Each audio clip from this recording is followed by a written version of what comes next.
Do you constantly find your mind drifting off to random places? Well, it might be because in the age of distraction, a lot of us have lost the ability to focus. There's been a rise in attention deficit disorders like ADHD that basically tell us we have the attention span of a goldfish and we can't focus on anything for long enough. If you want to learn how to beat this and become laser focused on whatever you're trying to do or learn, you've come to the right place.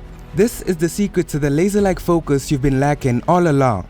The reason our attention spans have become so short is because of how much content is being fed into our brains in a short space of time. The human brain isn't built to move from one subject to another at a quick pace, so when we're scrolling on our feeds and being fed thousands of unrelated facts and information, something ironic happens. Instead of capturing and retaining more information, our brain actually captures nothing and it gets worse at honing in on one thing for a long enough time. Apps like TikTok, Instagram, and yes, even YouTube are known for the negative effects they have on our mind and its ability to develop and capture information. The longer we spend on these apps, the worse our mind gets at things like focus, retention, and memory. The younger you are when you start using these apps, the worse the effects are for you in future. This might be a lot to take in, but the point is, the more content you consume and feed your brain, the worse your brain gets as a result. For a more detailed explanation, you might want to watch my video on it here later. Also consider subscribing to the channel because I regularly post on self-improvement and different ways you could change your life.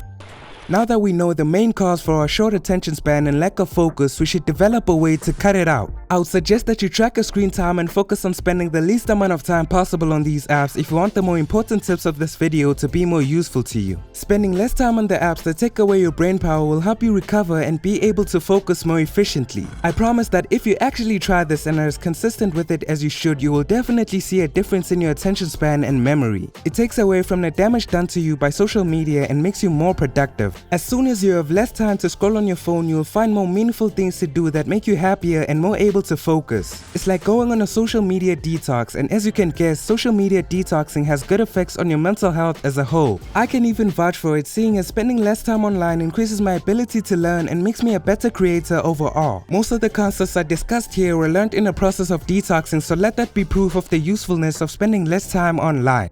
On top of scrolling less on social media, another way you can improve focus is by getting enough rest and staying hydrated. Well, duh, right? I know it sounds simple, but a lot of people ignore the importance of sleep in their lives. This fact even goes along with the one I mentioned before. If you spend all night scrolling on social media and consuming content, then you're not going to get enough sleep. Less sleep means your brain can function as well as it should, and with that you lose focus and your ability to learn things. You need sleep to let your brain recover the resources it needs to think and perform as best as it can. That's why having a set sleep schedule is effective. It allows you to get enough rest and it'll be suited to you. For this, you need to figure out what's the best amount of sleep you could get. Do you function best with 8 hours of sleep, or is 6 perfect enough for you to get you on with your day without any problems? Also think about your schedule. For example, some people have school or work every day at 8, so sleeping too late will negatively impact their schedule. These seem like small things, but if you zoom out and look at it from the bigger picture, you'll see how the small things add up to make the biggest changes for your life. Just like sleep is often overlooked when on the topic of focus, hydration is also not taken as seriously as it should by a lot of people. Staying hydrated gives your brain enough oxygen to communicate with the rest of your body. When you're hydrated, you allow your body to have enough reserve to perform to the best of its capabilities. That's why you find a lot of people drink water or coffee while they work.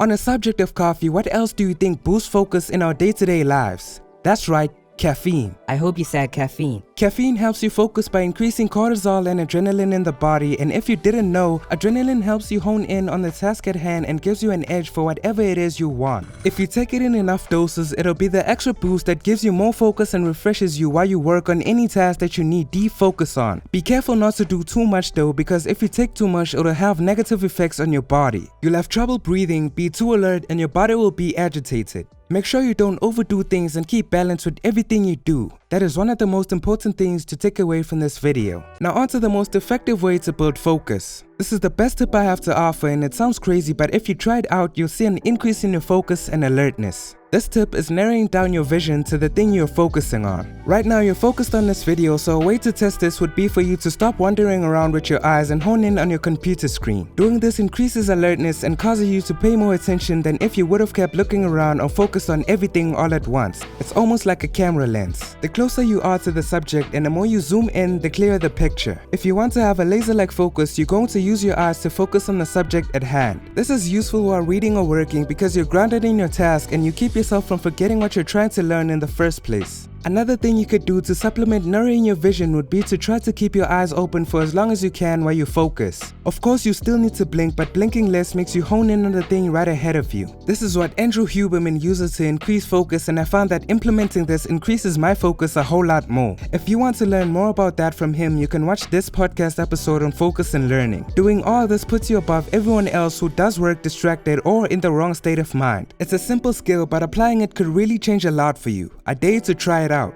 If you got to this part, make sure you like the video, subscribe to the channel, and do it different.